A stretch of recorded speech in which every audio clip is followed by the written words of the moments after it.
আমি আমার দায়িত্বশীলদের সাথে অল্প সময় দেন, দায়িত্বশীলদের সাথে একটু আলাপ আলোচনা করে আপনাকে আমরা জানিয়ে দেবো। Thank you. আছে কিছু মানুষ আছে এখনো আমরা অনেক স্বৈরাচারী দেশে ছিলাম, এখনো অনেক মানুষ আছে আরে এখানে আলোচনা আনাচ্ছে বলতেছে আরে ওরা বিএনপি করে কিছু চিন্তা করে আমি তাদের উদ্দেশ্যে একটি কথা করতেছে বিএনপি পরিবারের জন্য বিএনপি এমন একটা দেশ প্রেসিডেন্সিয়াল দেশ 18 কোটি মানুষের আস্থার দেশ, ডক্টর তারেক রহমানের দেশ। বিএনপি এমন একটা দেশ আবার শোনান যাচ্ছে না বিএনপি একদিকে নুরুল ইসলাম নুরুলের নেতৃত্বে আমরা নিয়েছিলাম। আগামী দিন থাকবো ইনশাআল্লাহ। আমরা হঠাৎ করে হাইব্রিডের মতো চলে আসছিলাম। 16 বছর 8 মাস থেকে আমরা আন্দোলনের সাথে ছিলাম। আমরা নেতা ছিল দ্বিতীয় কমিউনিস্ট আন্দোলন হয়, তিনি নির্দেশে আমরা যে আন্দোলন করেছি আগামীতে যদি ভালো লাগে আমরা সেই আন্দোলন করবো ইনশাআল্লাহ। আমরা বলতে চাই একটি কথা, আমরা যে সুনামগঞ্জবাসী কিছু নেতা আছে হাইব্রিডের মতো এসে জুড়ে বলছে ওটা সুনামগঞ্জ জেলার কোনো মানুষের মেনে নেবে না, যারা থাকবে যে জমি নেতারা আছে কেউ এটা মেনে নেবে না, এটা আমরা মানবো না। আপনারা কি হবে? আমরা চাই দানের শীষের প্রার্থী সুনামগঞ্জ সাইরাসনের পুজোর নুরুল ইসলাম নুরুলকে। আপনারা কি হবে?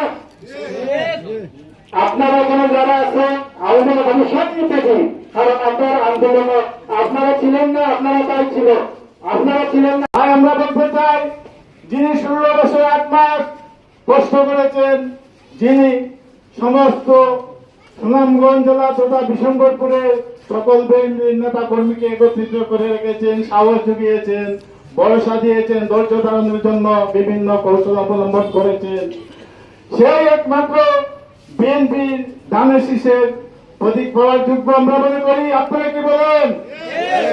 আমরা বিগত 16 বছর 8 মাসে দেখেছি নুরুল ভাইয়ের উপরে কিরকম অত্যাচার চালানো। 51টা পোস্ট আছে এখানে।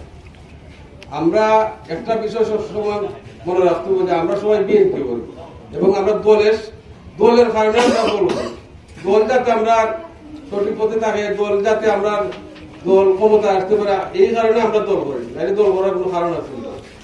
কারণ আমি আপনার কাছে একটা অনুরোধ করবো, এখানে যারা কমিটি তাইবা এরা তো দায়িত্ব পালন করবা, যারা হয়তো অনেক কারণে সবটা তো আনা সম্ভব না, আপনারাও দল থাকতা, দল সহযোগিতা করতা, আর এখানে সভাপতি সেক্রেটারি বা ভাইটাল পোস্ট যারা যেটি আছে যারা হইব এটা আপনারা মান্য নিতা।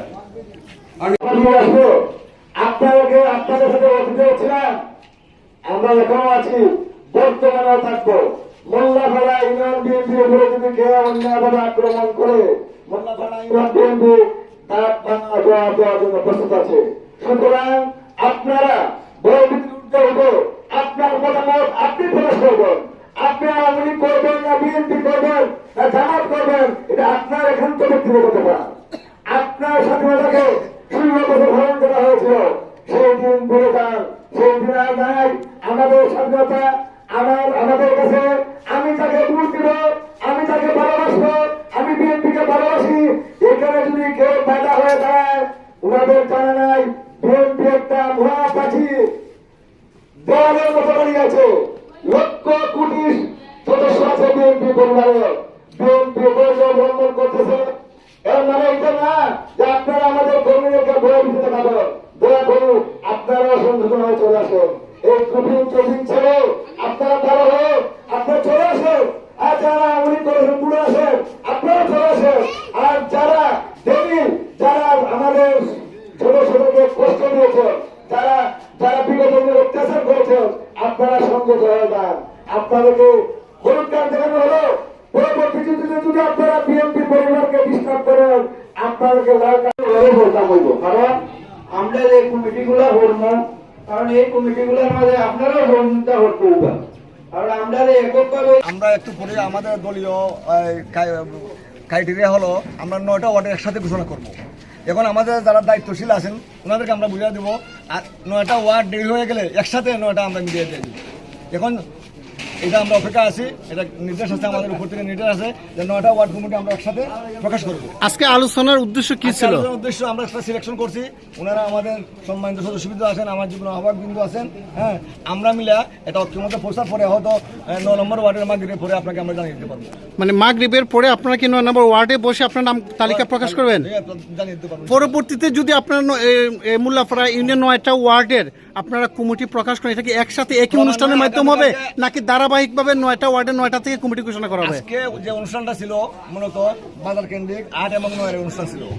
আজকে আমরা 9 নম্বর কমিটি ঘোষণা করব, আগামীকাল আমরা 8 নম্বর কমিটি ঘোষণা করব। আমি মিডিয়ার পক্ষ থেকে আমি এই মুহূর্তে যদি আপনাকে বলি যে সুনামগঞ্জ সদর মোল্লাপাড়া ইউনিয়ন 9 নম্বর ওয়ার্ডের সভাপতি, সেক্রেটারি এবং সাংগঠনিক সম্পাদকের নাম প্রকাশ করার জন্য, সে ব্যাপারে আপনি কি বলবেন? আমি আমার দায়িত্বশীলদের সাথে অল্প সময় দেন, দায়িত্বশীলদের সাথে একটু আলাপ আলোচনা করে আপনাকে আমরা জানিয়ে দেবো। Thank you.